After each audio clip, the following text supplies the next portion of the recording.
থামানোর জন্য বা দায়সারা গোছের যে একটা ডিসিশন নিয়েছে সরকার, এটা আসলে আমরা কেউ এটা মানি না। অবিলম্বে এই ডিসিশনটাকে প্রত্যাহার করে একটা যুক্তিযুক্ত একটা ডিসিশন তারা নিতেই পারে, কিন্তু এখন পর্যন্ত সেরকম কোনো পদক্ষেপ দেখছি না। শুধু যে জাহানারা তাও নয়, ক্রিকেটে তো এখন অনেক মেয়ে মুখ খুলছে, অন্যান্য ডিসিপ্লিনে এখনও কেউ মুখ খুলছে না, কিন্তু আমাদের শুটিংয়ে কয়েকটা মেয়ে মুখ খুলছে, কিন্তু তারপরও তাদের জন্য কত কিছু অপেক্ষা করতেছে। সবসময় আপনারা বলেন প্রমাণ দেখাইতে, ভাই যৌন হয়রানির প্রমাণটা আসলে হয় কিভাবে? আপনি কানে কানে এসে আমাকে একটা কথা বলবেন, সেটার প্রমাণ আমি দিব কি করে? আমি তো আগে থেকে জেনে বসে নাই যে সে আমাকে এই ধরনের কথা বলতে আসতেছে, তাহলে এটার প্রমাণ আমরা কিভাবে দিব? 5 আগস্টের পরে যেই ইনসিডেন্টগুলো আমার সাথে হয়েছে, তারপরে আমার মনে হয়েছে যে আমি আসলে এই ফিল্ডের সাথে আর না থাকাটাই শ্রেয়। আমার সাথে যেটা হয়েছে সেটা হয়েছে ডিসক্রিমিনেশন। ফার্স্ট অফ অল আমাকে এনএসসিতে গিয়েছিলাম আমি ক্রীড়া মন্ত্রণালয়তে, সেখানে যে আমি আসলে মেয়েদের সেফটির বিষয়ে কথা বলেছিলাম যে এত যেই কমিটি আসুক না কেন আমরা আসলে নারীদের নিরাপত্তাটা আর কি এনশিওর করতে চাচ্ছি। আমাদের আসলে দল নিয়ে কোনো সে নাই, কিন্তু আসলে আমরা জাস্ট নারীদের নিরাপত্তাটা আমরা আর কি চাচ্ছিলাম এনশিওর করতে। তো এই স্টেটমেন্টটা আমি দিয়েছিলাম ক্রীড়া মন্ত্রণালয়তে সার্চ কমিটিতে গিয়ে।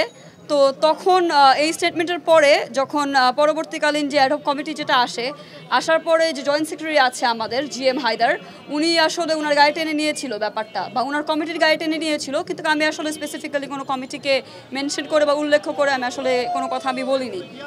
তো ওখান থেকে সূত্রপাত হয়ে আসলে আমার ক্যারিয়ারটা এখন আর কি শেষের পথে।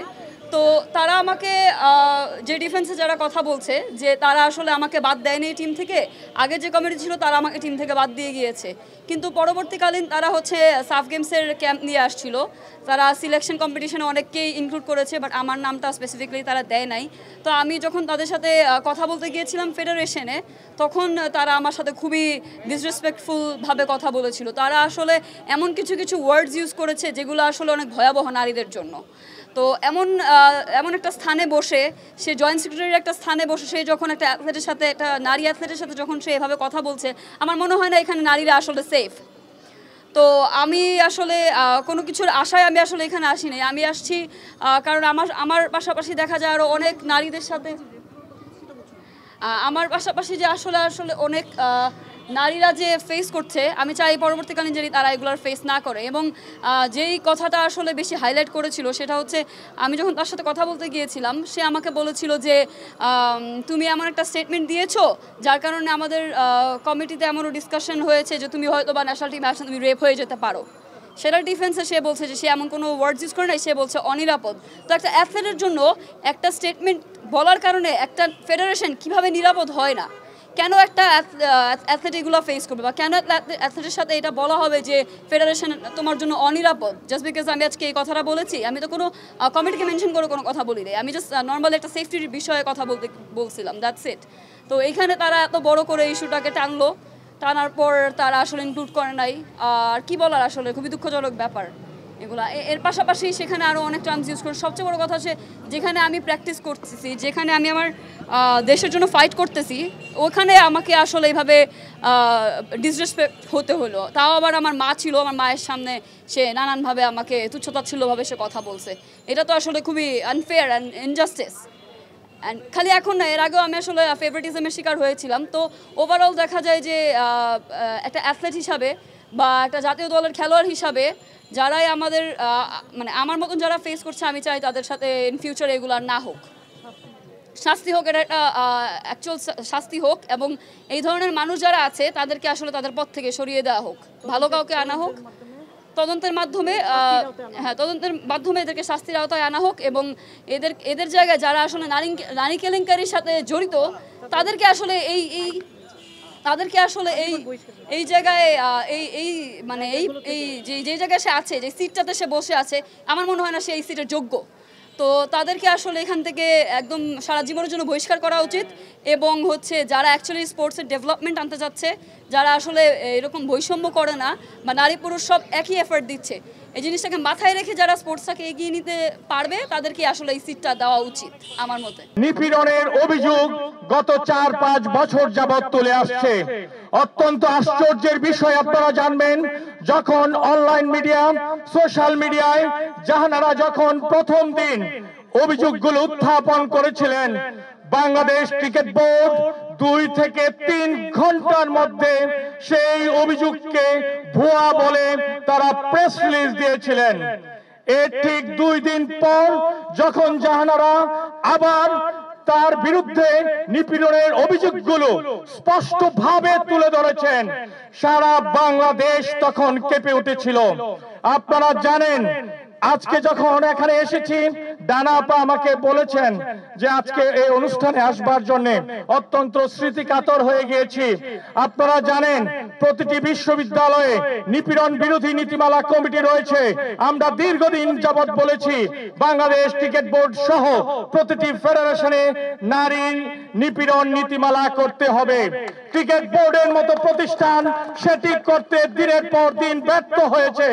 আপনারা জানেন, একটি মেয়ে কতটুকু নিপীড়নের শিকার হলে 10 পৃষ্ঠা 12 পৃষ্ঠার লিখিত অভিযোগ দিতে পারে। সেই লিখিত অভিযোগকে প্রধান নির্বাহী কর্মকর্তা থেকে শুরু করে তৎকালীন প্রশাসন সহ বর্তমান প্রশাসন সম্পূর্ণ অবজ্ঞা করে তাকে অত্যন্ত আরো প্রতিপক্ষ হিসেবে প্রতিপন্ন করার চেষ্টা করছে। আপনারা দেখেন, ক্রিকেট বোর্ডে যারা কোচ হিসেবে যুক্ত আছেন, যারা চেয়ারম্যান ছিলেন, যারা বিভিন্ন ব্যক্তিবর্গ ছিলেন, তার বিরুদ্ধে যেভাবে অভিযোগ এসেছে সেই প্রেক্ষিতে প্রথমে একটি 3 সদস্য বিশিষ্ট নীতিমালা তারা তদন্ত কমিটি গঠন করেন। আসলে এ ধরনের অভিযোগের প্রেক্ষিতে কিভাবে নীতিমালা কমিটি করতে হয় তা তারা নিজেরাই জানেন না। পরবর্তীতে আমরা যখন চারদিকে সোশ্যাল মিডিয়ায় আমরা প্রতিবাদ করেছি, পরবর্তীতে আরো 2 জন বাড়িয়েছেন।